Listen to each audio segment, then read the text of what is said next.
Welcome to the Reiki Healer and the Church Girl podcast. This is Stephanie here, the Reiki Healer. How is everybody out there today? I hope you're doing good, loving yourself, and giving yourself some time on this Sunday to be nice to yourself. Do something fun just for you that you like to do. And I want to apologize for not getting a podcast done last week. I just got so busy every day that I don't know. I kept on saying I was going to do it, and I never got to it. So back to getting them done on Sunday again. Be disciplined. It feels good. Well, I thought there's just so many fun and exciting things going on in my world right now because my dream came true, and Robert Kennedy Jr. got to be the head of HHS in America.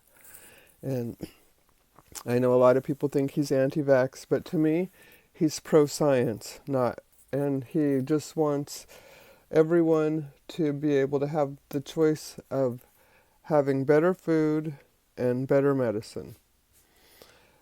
Because I don't know about you, but I've had a lot of bad reactions to the medicine. When I was in grade 3, the doctors gave me penicillin. I think I had strep throat or something. I'm not sure what I had. But they gave me penicillin, and I got a huge rash over my whole body. And then I had to go in the hospital for 3 days. Why? For a medicine reaction, right? So medicine in my body doesn't really work very good. They thought I had rheumatic fever because I had this terrible rash. And I didn't have rheumatic fever. I just had a terrible penicillin reaction. So now I know I'm allergic to penicillin. So, anyways, that doctor medicine didn't do me a bit of good. It made me sicker. So, and then I remember one time I had a little yeasty, womany thing down there, and so I went and got an antibiotic or something from the doctor, and it just made it worse, like it was on fire. And then I went to my herbalist, and she gave me her trick, and it worked like a charm. So I really prefer plant medicine over the pharmaceutical medicine because it seems to resonate with my body, all the herbs of the world. Like I remember one time I had terrible strep throat because I went and got my tubes tied because I didn't want to have children, and I got strep throat in the hospital.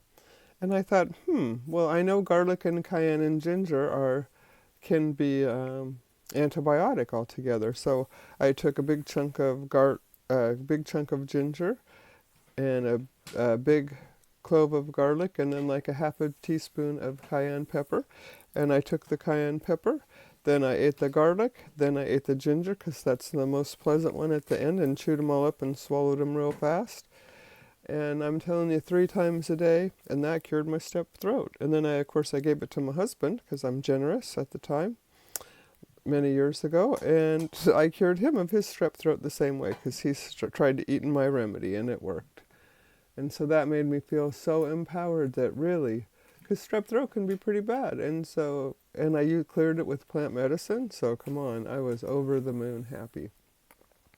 And so I'd really love for the herbs to be more funded, and for them to do experiments on vaccines. Because if you take the product insert for the hepatitis B vaccine, it says right on there, and it comes in with every shot, a little vaccine insert to tell you what's in it and all that stuff, right? And the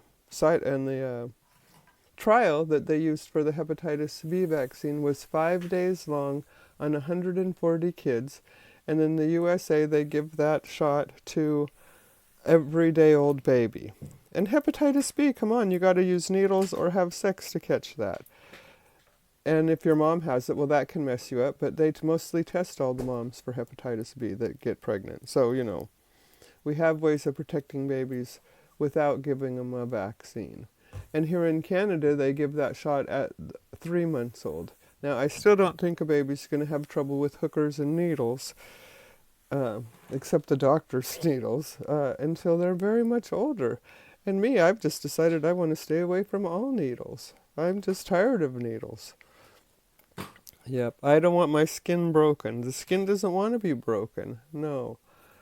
I remember I've had a needle biopsy in my left breast because I have some fibroid tumors in it. And of course we didn't know what they were, so we had to check them out. And I could feel that, even though my breast was numb, I could feel that biopsy thing going through my tissue, and it was making me so mad. Why? Because my body doesn't want nothing inside of it. Nothing's supposed to be inside of us. And we just act like surgery is like, oh, well, it's okay, have a surgery, fix your nose, fix your boobs. Well, our body doesn't like that. It's traumatic to have anything. It might think like, oh, yeah, I'm going to fix myself. But really to the body, it's just a violation. Oh, any kind of surgery. So my whole deal is just to do my best to stay healthy, knock on wood, and to take care of myself so that I could be healthy and fit as long as I can. And I'm really grateful that Robert Kennedy Jr. is going to go and help America be healthy. Because America, like, it's terrible. Like, in the states have the third leading cause of death in America is taking medicine properly. Just like me, I was a little kid, I took the medicine proper, right? My mom gave it to me proper, and I ended up in the hospital for 3 days. Well, that was a little bit taxing on the medical system. I didn't need to be there if I didn't have that bad medicine, right? And so many people have had terrible side effects of the medicines. And so I would rather go for plant medicine first, and if that doesn't work, well, then take the antibiotics that the doctor has. If it's too hard on your body, or if the plant medicine isn't strong enough, then sure, go to the chemo or whatever, or the antibiotic. Take a bunch of Rick Simpson oil, concentrated cannabis oil, and see if it cures your cancer. I bet it will. But if it don't, then you could always go to the chemotherapy, right? If you really thought that would help you. I think fasting and cannabis oil is the best cure for cancer myself. If I ever had it, that's what I would do. Yeah, somehow using chemotherapy, what's poison, doesn't make sense to me to cure us. Hey, we'll cure you with poison. The doctors used to give us mercury. Mercury, come on, that's terrible. For syphilis. Well, if the syphilis didn't make you crazy, the mercury certainly would, wouldn't it? Like, mad as a hatter? Come on. That's because hat-making used mercury. So yeah, if we they used to put mercury in all the vaccines called thimerosal. Well, that wasn't good for us, and now that's taken out, and what did they put in? Aluminum. There's aluminum in so many of the vaccines. Well, that's not supposed to be inside of us either, aluminum. No. Aluminum can contribute to Alzheimer's, right? Well, I quit drinking out of aluminum cans a long time ago and quit cooking out of aluminum pots. So, And then I learned those paper containers that they put the soy milk in and all that stuff. Well, that's like a can, and there's metal and plastic on the inside of those things. So, the chemicals and the plastics and the metals are just so surrounding us, and it's up to us. It's like buyer beware, right? So I'm very grateful that I read labels like methyl cellulose. I don't want to eat that. What is that even? There's so many additives to our food. And just like they've already gotten red dye, they've taken that out of the food in the States, and fluoride. And I'm so happy that fluoride's getting its due and its comeuppance because it's a neurotoxin and it makes people stupider. Really, it does. It lowers your IQ. And we don't need our IQ lowered. No, we need our IQs raised, and we need to connect to ourselves and our hearts. Because if we don't protect ourselves, who will? We're adults now. We got to take care of ourselves. We don't have a mom and dad looking out for us and say, oh, don't do that. Don't do that. No, we got to be our own parent and heal ourselves. And I'm also happy that Tulsi Gabbard got in. She's going to be the head of the FBI and the CIA, and I'm really thrilled about that because she has so much merit. She's been in the National Guard, and she knows a lot about military because she was a part of the National Guard. And so I think she's been to Iraq, and she knows what it is, and she knows how uncomfortable it is to go to war. So, I think that it's really good to really think about it before we ask people to risk their lives for some idea. Like, come on, in America, we pledge allegiance to the flag. It's not even a real person. We're dying for a flag. At least when I came to Canada and I swore allegiance to the Queen. Seemed kind of weird. I wasn't swearing allegiance to Trudeau or whoever was running Canada at the time. But no, it was the Queen. I thought, well, does that make me an English citizen then? Anyways, the complications of international politics is above my head. That's for sure. But I'm really feeling positive and happy and grateful that some of the people that I wanted are getting into the government. Because really, I wanted Robert Kennedy Jr. to be the president, right? I worked a little bit on his campaign, and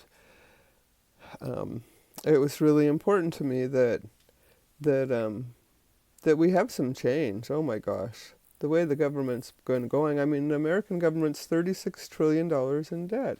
Like, I'm glad that's not my debt. Holy shit, right? Like, it's, and so I'm really glad USAID is getting, you know, sent to the ringer, because they've been funding CIA things and all kind of transgender ideology stuff in different countries. And so I think it's important that the government does what the government's supposed to do and stay out of the bedrooms and just let people do what they want to do. You want to be trans? Great. I don't care. You know, if that makes you feel good, that's good. But I don't think it's good to give puberty blockers to little kids. No. I think you should have to be at least 25 before you do anything to your body. I mean, you can't even get a tattoo, but you could get a transgender surgery, which means they could remove your breasts or something. Like, come on, Chloe Cole was like 15, and they removed her breasts, and then she realized what a mistake it was, right? So I think we need to protect people and say, you know, you want to be trans, dress like a boy, cut your hair, but you have to wait till you're 25 before you get an operation, because, you know, you might just change your mind. Lots of people have. So I'm really glad common sense is coming back into the American government.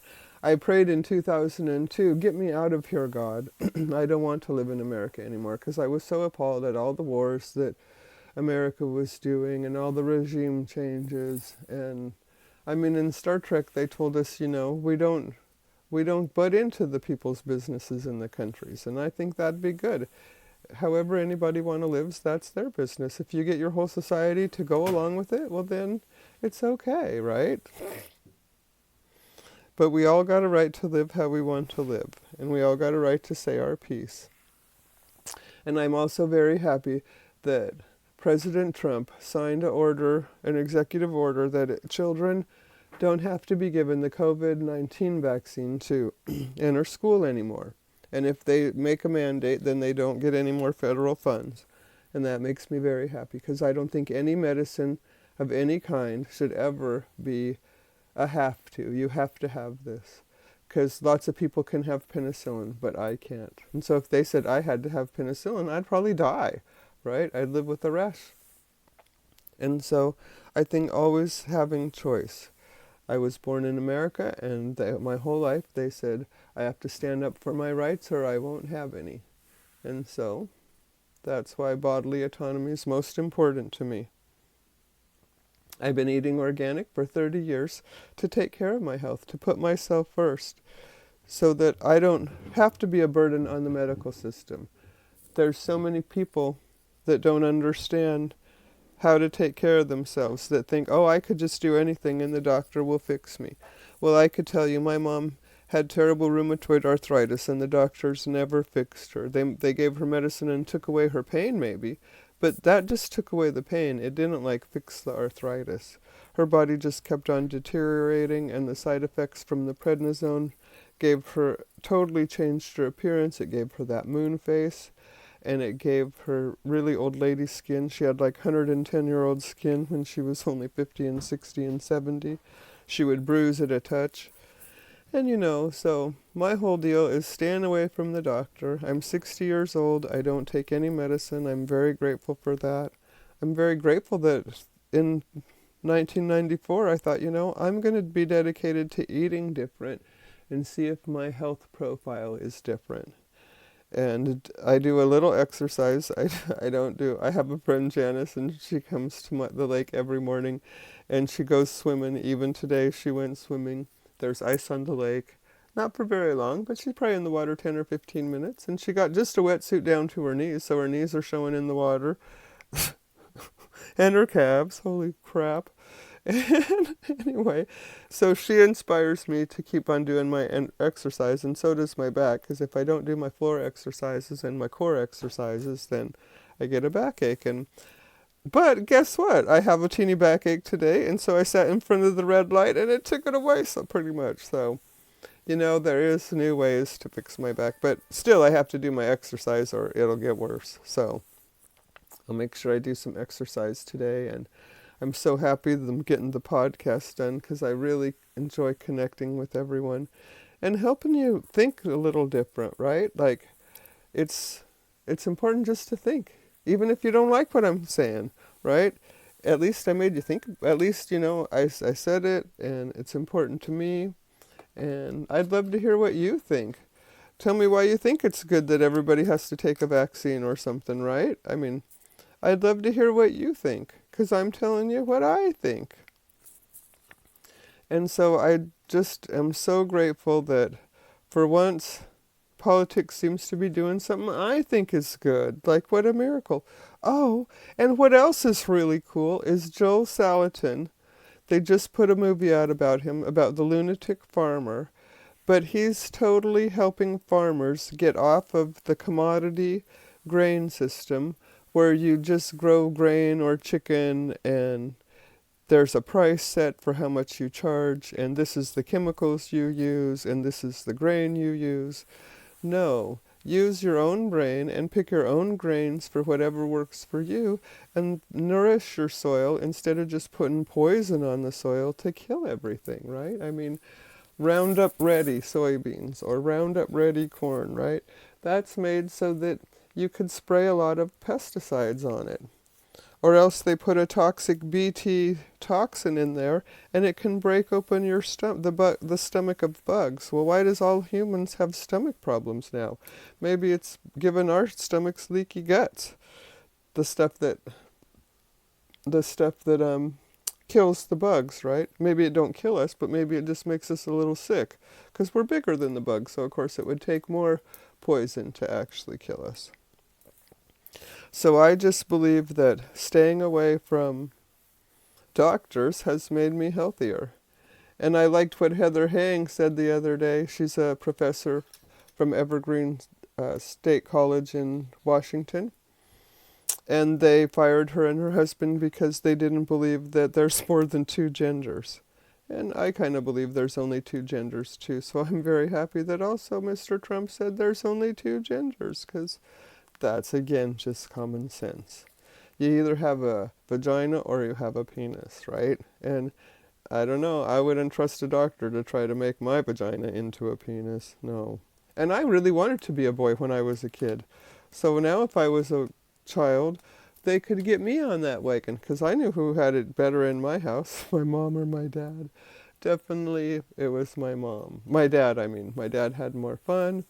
My dad was fun. My mom was just stressed out and worrying all the time. And that seemed boring. I don't want to be stressed out and worrying. No. I want to be happy and enjoy my life. And enjoy everything. Enjoy the hard times. Enjoy when people call me anti-vax. I'm like, I'm really not anti-vax. I'm just pro-science. And I want to know how long all the safety tests were for the vaccines. And there's Stanley Plotkin, and he made the Plotkin Vaccine Bible. That's pretty much what it's called, a book all about vaccines. And Stanley Plotkin and a few other vaccinologists wrote it with him. Catherine Edwards is another one. And they were both put on the stand by Aaron Siri, a lawyer, for different cases. And they both said that there's no proof that vaccines do cause autism, but there's no proof that vaccines don't cause autism. And I just believe that it's all the chemicals that we're surrounded by. I mean, women get vaccinated, and then we pass everything on in our blood to our children. So maybe it's even like there's over 200 and something chemicals in the umbilical cord of women these days, just because we've been around it. It comes out of the carpet, it comes out of our clothes. The fancy pants that Robert used to get had Scotchgard in them. Well, that has forever chemicals, we learned. So now we don't buy them anymore. And so we just have to be ever watchful. And so I'm very grateful that maybe in the States now glyphosate will get outlawed and a whole bunch of crappy chemicals that'll go by the wayside just like fluoride and red dye are doing. So watch what you buy, take care of yourself, love yourself, and speak your truth, because you know what? It makes you feel better. Anyways, and if you need any earrings, go to robertsarons.com. If you need a sketch for a project, go to Signs of April at Redbubble. And if you need an affirmation or a healing reflexology and Reiki section, go to stephaniesarons.ca. So anyways, we love you. And we hope we inspired you to love yourself, eat some good whole food, and maybe even cook yourself a home-cooked meal. I love cooking. And you know what? I love cleaning. So I better go clean the kitchen. It's a mess. Anyways, love you. Bye.